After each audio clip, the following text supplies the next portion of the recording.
น้ำเป็นตะยังอาบแต่เด้น้ำ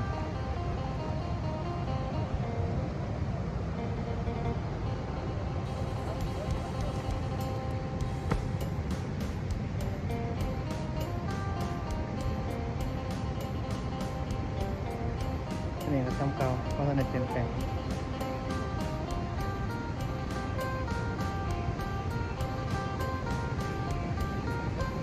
โอ้ยินนี่คือยินเครื่องจักรกันน้ำกระแสน้ำไฟฟ้าเครื่องจักรพลังงาน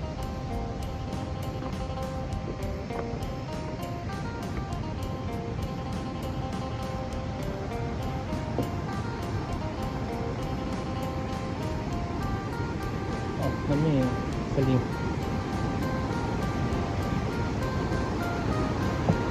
โอ้เสียงน้ำ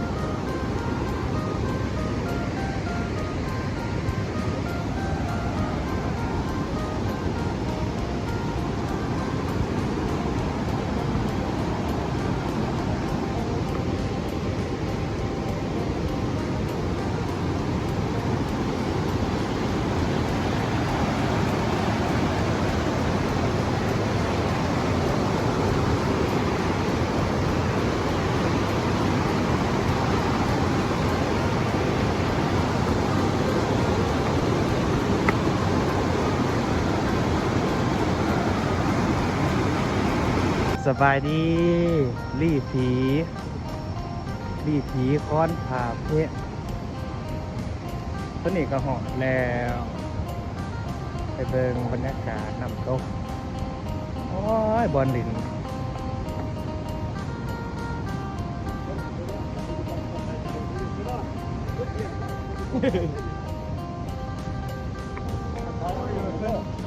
เอาตะกี้ดินมาใส่ดีกว่าใช่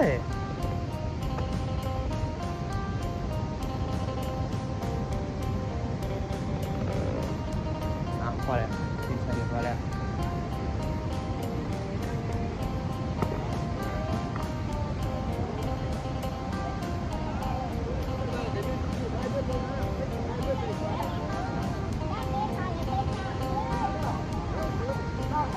ท้ายชะตาข้อมาแกะมาตายในกระท้ายชะตาเป็นแมนเมียไม่ได้เป็นที่นี่คือที่ไทยก็เห็น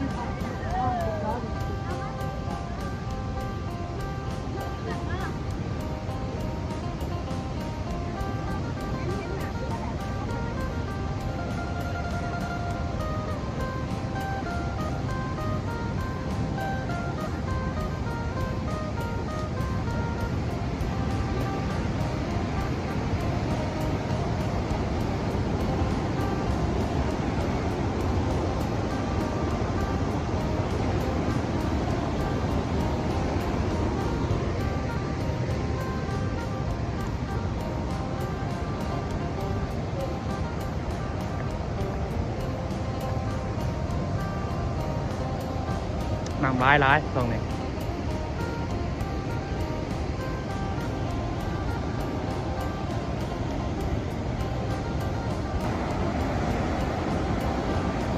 เสียงน้ำเป็นยัง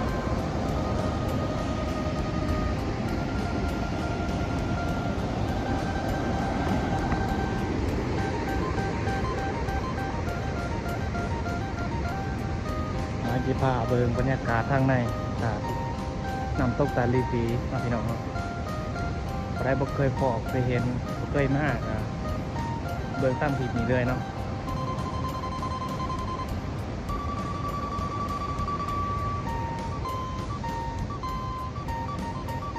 นี่ไอโก้ผู้พาไปเมารถกันมา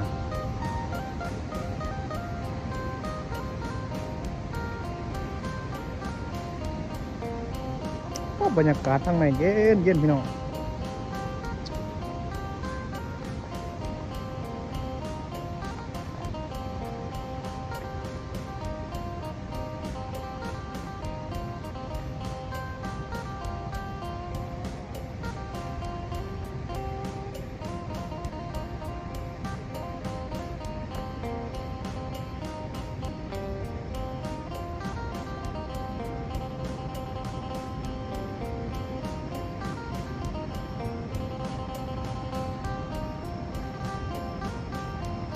ก็ได้ซานแฮจังเลย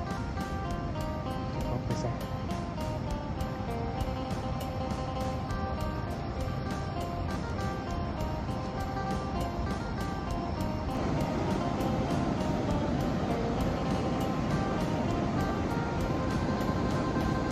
วิวงามขนาดนั้น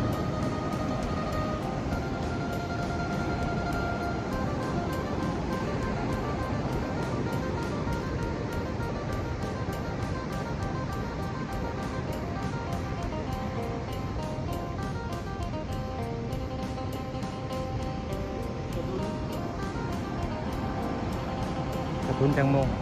โอเคทิ้งเลยนี่ กระทุนจังโมง ทิ้ง2 โมง ไปเดี๋ยวดิพาไปพามา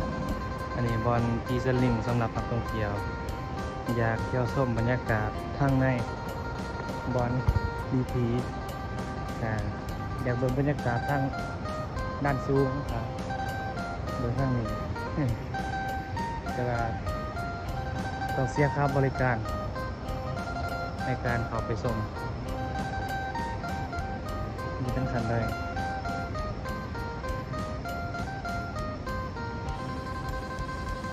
ขั้นไหนในการจุดชมวิวจุดสูง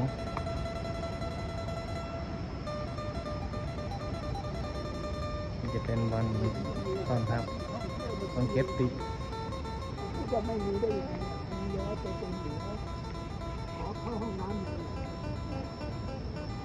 ขอเนี่ย เจ๊ไปพาเราห้องนั้นไหมดีพีไปวะ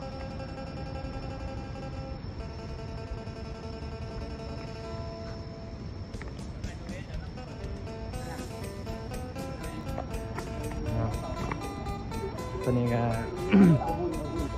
ย่างเขาไปชมบรรยากาศทางในรีฟีบนคีสลิงพาแชมพูมาได้ ทักเราจากประเทศเหรอ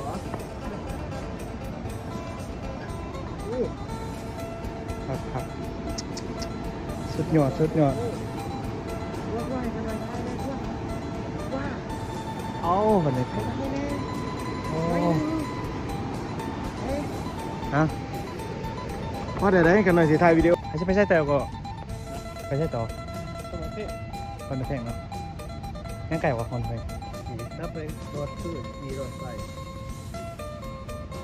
เพิ่นให้อยู่นี่ชั่วโมงหนึ่งนะให้อยู่นี่ให้อยู่นี่ชั่วโมงหนึ่งกาไปได้เริ่มกันเลย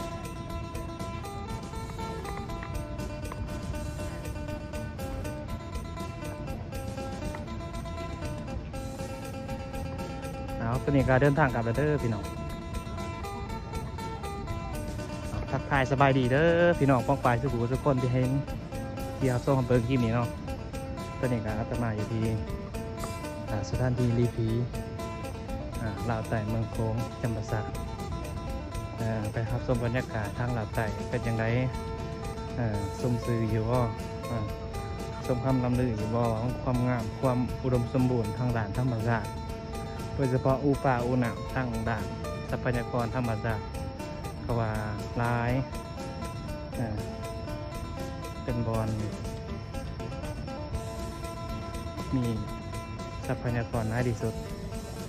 โดยเฉพาะก็คือป่าทรัพยากรใต้น้ำต้นนี้ก็กำลังเดินทางออกจากสถานที่รีพีไปก้อนประเพ่งต่อพาหลวงพ่อมาจากประเทศไทยตะลิมได้ยากเมืองลาวคือเมืองไทยอยู่เมืองลาว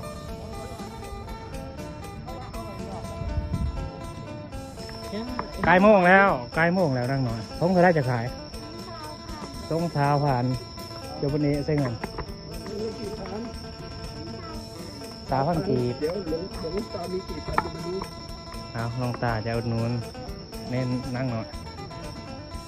นี่นะโอมซื้อหมดใบเนี้ย มันไม่ถึงครับลุงบอกนี่10,000 กีบต้อง2 ใบ อ๋อ2 ใบโอเค โอเค ต้อง20,000 กีบ 20,000 กีบ 20,000 กีบ เอานั่งหน่อย เท่าไหร่นะ เงินบาทกับตกอยู่ที่20 บาท เอาสาธุนางหน่อยเอาให้พ่อขอบอกขอบใจเด้อนางหน่อยเด้อซื้อได้ใครมาเด้อ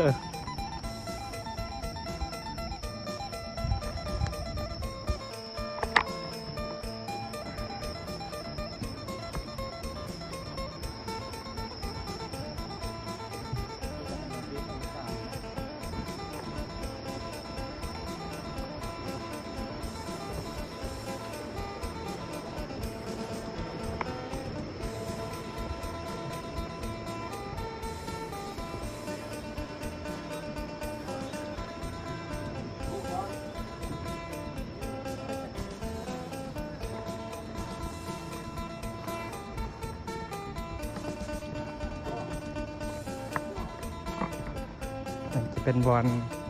กินอาหารของนักท่องเที่ยว เห็นพอด เห็น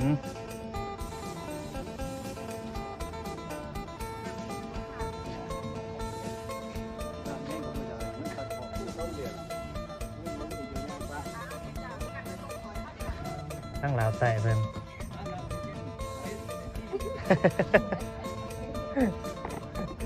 พอร้อนมันสิซ่าพอร้อนมันสิซ่า ขายดีๆหมาเด้อ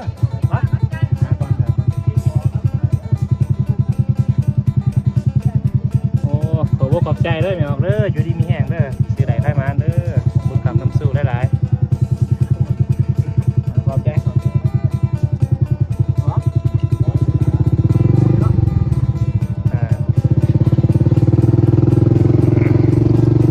ญาติโยมมันเทศนำ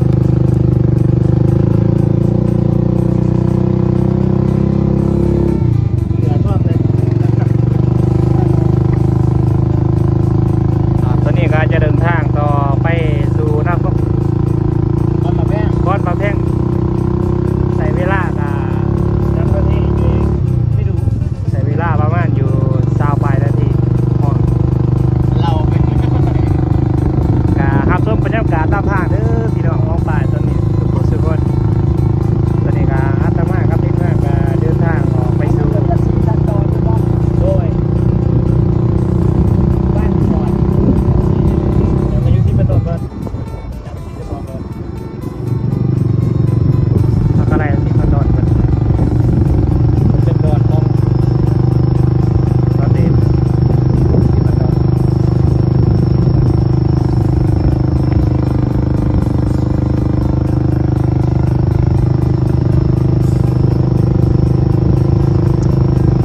ต้องจับลายนี่นะครับตลอดเลยจับดิ250กิได้อย่างไรอยู่เดี๋ยวครัวไม่ต้องหนีบ่ทำครัวได้เนาะ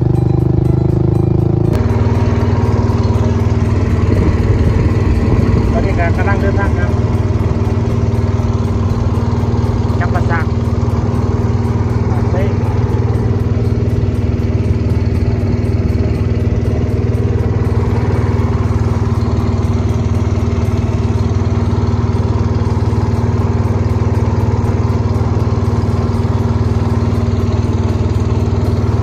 เอาอยู่บ้าง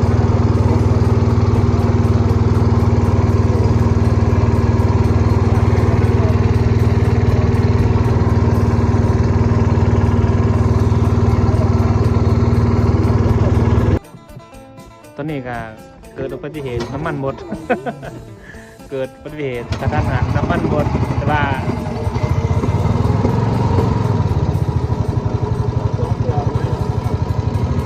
โอ้นำ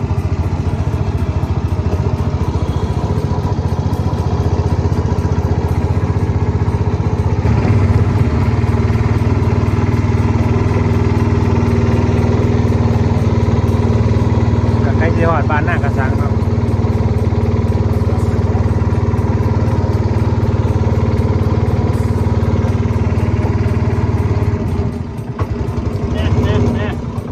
น้ำมันหมด เรียบร้อยตัวเอเฮ็ดอะไรอะโต๊ะคนน่าจะ แม่น ที่ได้ดี แม่นบ่ ว่าใส่ตัว